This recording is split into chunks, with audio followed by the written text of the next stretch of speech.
안녕하세요. 김감자입니다. 우리가 사칙 연산 하나 먼저 한번 해보는 건 어떨까 싶어요. 이 사칙 연산 인풋 오퍼레이터 함수 한번 만들어 볼게요. 자, 어떠한 버튼이 눌렸는지를 이 안에서 또 확인을 한번 해야 되기 때문에 이 안에서 매치문 한번 더 쓸게요. 그래서 더하기, 빼기, 곱하기, 나누기 이런 식으로 설정을 해주고요. 자, 그러면 우리가 아까 input operator라는 변수를 하나를 만들어줬죠? 이거를 설정을 해줍니다. 그러면 input operator 변수는 플러스가 되고 이런 식으로 설정이 된다고 보시면 되고요. 그리고 우리가 아까 얘기했던 것처럼 9하고 곱하기를 했어요. 그러면 이 순간 이 9는 아까 얘기했던 first operand에 저장이 돼야 돼요. 그래서 first operand는 current operand다. 근데 이렇게 하면 오류가 납니다. 왜냐? 이거는 스트링이고 이거는 플롯 변수거든요. 그래서 이거를 스트링을 플롯으로 변환해주는 방법이 있습니다. 바로 .to float 이렇게 해주면 돼요. 이해되시죠? 그리고 나서 current operand는 이런 식으로 해주면 될 것 같습니다. 자, 그리고 이 밑에 디스플레이 하나를 넣어주면 5 곱하기 6 이런 식으로 되겠죠? 아직 는은 안 만들었으니까 잘 됐고요. 근데 여기서 보시면 이런 경우가 있어요. 5 더하기 5 더하기 5는 하면 15 나와야 되죠? 그러면 중간에 는을 안 눌렀잖아요. 그래서 이것도 넣어주셔야 돼요. 만약에 이게 뭐냐면요. 인풋 오퍼레이터 이 변수들이 비어있지 않아. 그러니까 이게 비어있는데 그게 not이다 라는 뜻이거든요. 그러니까 이거를 이렇게 써도 됩니다. 근데 저 같은 경우에는 이 not이라는 게 GD 스크립트에서는 빨갛게 표시가 되기 때문에 더 직관적으로 보이기 때문에 그래서 이런 식으로 씁니다. 그래서 input operator가 비어있지 않으면 이미 앞에 뭐 연산 누른 게 있다는 거겠죠. 그러면 연산을 해줘. 는 눌렀을 때와 똑같은 경험을 할 수 있도록 해줘 라는 겁니다. 자, 이렇게 되면 는 함수를 만들어 줘야겠죠. 자, 는 함수 만드는 방법 보여드릴게요.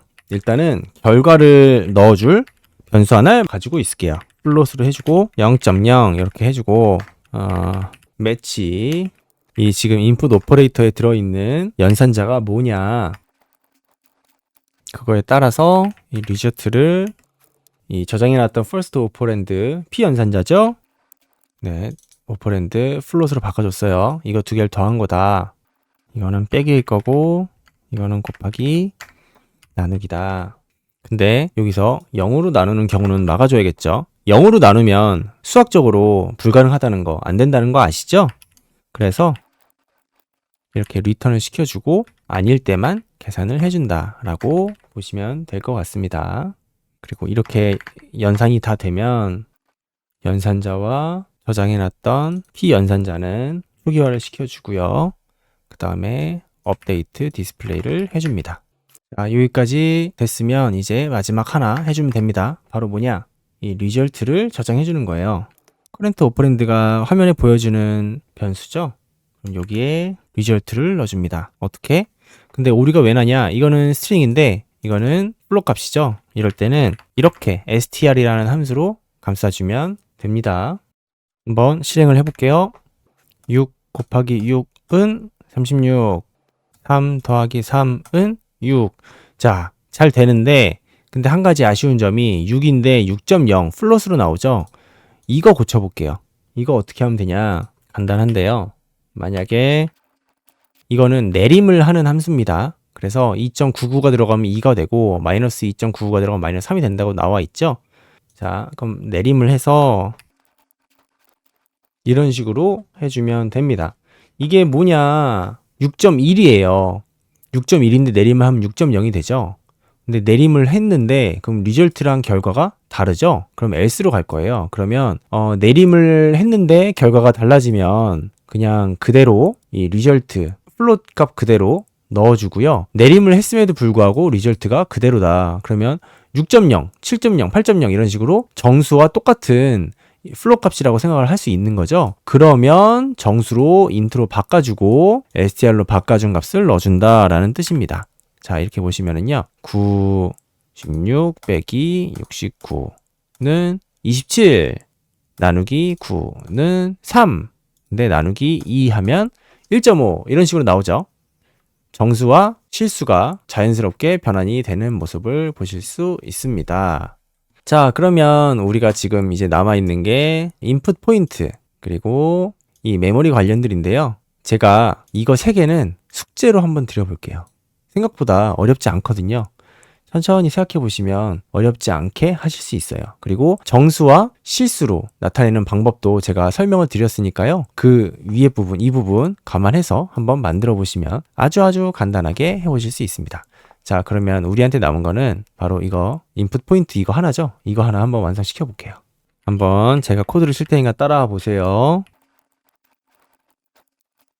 자, 그냥 간단하게 보면 이것만 먼저 보세요. 그냥 인풋 포인트를 누르면 아까 글씨들 이렇게 추가하는 거, 스트링 추가하는 거 기억나시죠? 그런 것처럼 그냥 플러스 는으로 닷을 추가해 준다 라는 뜻인데, 근데 이게 만약에 이게 이렇게만 있으면 무슨 문제가 생기냐면 6.3 잘 되는데 이런 식으로 되죠. 점은 한 번 쓰면 무조건 하나만 있어야 돼요. 더 입력이 되면 안 됩니다. 그래서 이 부분을 넣은 거고요. 만약에 아니야, 뭐가 아니지? 이 커런트 오퍼랜드 들어간 이 숫자들에서 find에서 점이 있으면 리턴이고, 아니면 점을 넣어줘 라는 뜻인데, 이게 어떻게 쓰이는지 잘 보면요. 여기에서 보면 팀이 있고 여기서 i, 없는 i를 찾았죠. 그러면 없는 걸 찾으면 마이너스 1이에요.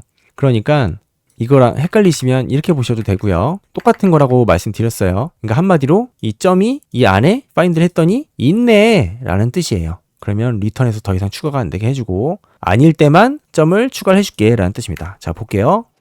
안 되죠? 아주 정상적으로 설정이 되고 있습니다. 자, 이러면 계산기 완벽하게 다 만들었고요. 이 부분들 남은 버튼 3개 이것만 한번 직접 설정을 해보시면 될 것 같고요. 생각보다 어렵지 않아요. 지금 뭐 이거 3개 안 했지만 그래도 150줄도 채 안 되는 코드 안에서 이러한 계산기 간단하게 만드는 걸 보셨습니다. 뭐 사용자 경험에 따라서 계산기가 그때그때 나오는 방식이 조금씩 달라질 수 있고 설정이 조금 달라질 수는 있지만 결과적으로는 이런 식으로 좀 진행을 했다는 거 보시면 좋을 것 같고요. 여기서 보시면 지금 저희가 UI 구성을 하면서 UI 구성하는 방법들, 그 안에서 컨테이너들을 사용하는 방법들을 보고 배웠고요. 그리고 UI 버튼을 연결하는 방법들을 보고 배웠고, 라벨의 텍스트를 연결하는 방법도 배웠고요. 내부 함수 사용하는 방법들 배웠고, 그 다음에 여기서 한 가지만 더 해볼게요. 마지막으로 레디에서, 자, 이 프로세스 함수는 뭐냐면 매 프레임마다 돌면서 실행이 되는 함수다라고 보시면 될 것 같고요. 여기서 우리가 아쉬운 건 이게 이렇게 클릭으로는 입력이 되는데 키보드에서 숫자로도 입력이 되면 좋겠죠? 네, 그거 한번 해보겠습니다. 아주 간단하게 하나만 해볼게요.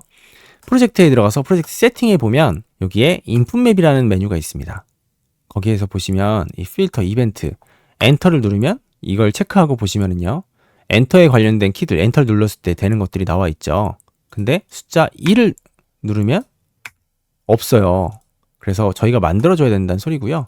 보면 뭐 UI 언더바 accept, UI 언더바 select 이런 식으로 돼 있으니까 저희도 한번 이런 식으로 이름을 만들어 볼게요. number 1 이런 식으로 해서 추가를 해주고, 여기서 플러스를 눌러준 다음에 숫자 키 1을 눌러주면, OK를 눌러주면 physical 이 1번 키를 눌렀을 때 UI number 1이라는 방식으로 실행이 된다라고 보시면 될 것 같고요. 이게 뭐냐?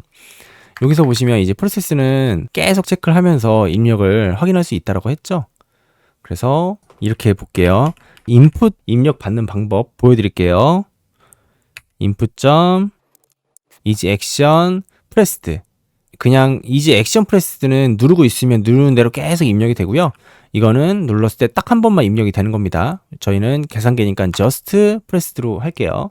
그 다음에 우리가 아까 만들어줬던 넘버 1 이렇게 해주고, 자, 한번 콘솔 창 볼까요? 1이 입력됐어요. 잘 뜨죠?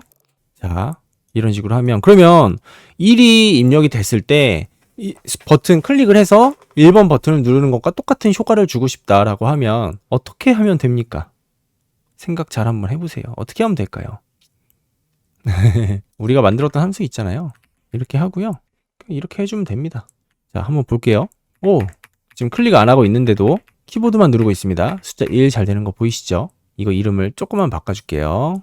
언더바 1로 이렇게 해야 구분이 잘 될 것 같네요. 자, 이러면 1번 키 누르는 거 잘 됐죠? 그러면 2번 키, 3번 키, 4번 키, 5번 키, 6번 키 이런 식으로 추가하는 거 어렵지 않게 하실 수 있을 겁니다. 다시 한번 볼게요. 프로젝트 세팅에서 인풋 맵에서 2번 키 추가해주고 숫자 2 눌러서 OK 눌러주면 이런 식으로 추가가 됐죠. 복사해서 똑같이 만들어주면 네, 완성입니다. 이렇게 되면 이제 인풋 맵 설정 방법과 인풋 키 입력 연결 방법까지 완료가 된 거예요. 이거를 왜 알려드렸냐면 플랫포머 게임 같은 데서 이런 식으로 하고 이런 식으로 할 수 있기 때문이에요. 왼쪽으로 누르게 되면 캐릭터가 왼쪽으로 이동을 하는 코드를 이 패스 부분에 넣어주면 되겠죠? 이런 식으로 좀 안내를 드리려고 한번 해봤고요. 이 나머지도 한번 채워보는 걸 추천을 드립니다. 나머지 키들 입력 완성해 보기. 자, 이거에 대한 해답은 제가 항상 영상 상세 보기 보면 GitHub 주소를 올려놓습니다. 그걸로 다운받아서 보시면 완성본이 있으니까요. 그걸로 확인을 하시는 게 가장 빠르고요. 저희 지금까지 이 UI 구성과 그리고 스크립트 구성까지 다 봤어요. 자, 게임은 아니지만 이렇게 간단한 계산기 프로그램 만들어 보면서 여러 가지 정말 배워보실 수 있으셨을 것 같습니다. UI 구성부터 스크립트 구성, 그리고 그 안에서 여러 가지 각각의 상세 설정들까지 다 보셨을 거니까요. 큰 도움이 되셨으면 좋겠다는 생각을 합니다.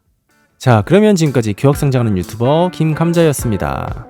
교학상장 뜻은요, 가르치고 배우면서 함께 성장한다는 뜻입니다. 궁금하신 점이나 조언하실 점이 있으시면 댓글 달아주시면 바로바로 답변 드리니까요. 댓글 편하게 달아주시기 바랍니다. 그러면 지금까지 교학상장하는 유튜버 김감자였습니다. 감사합니다.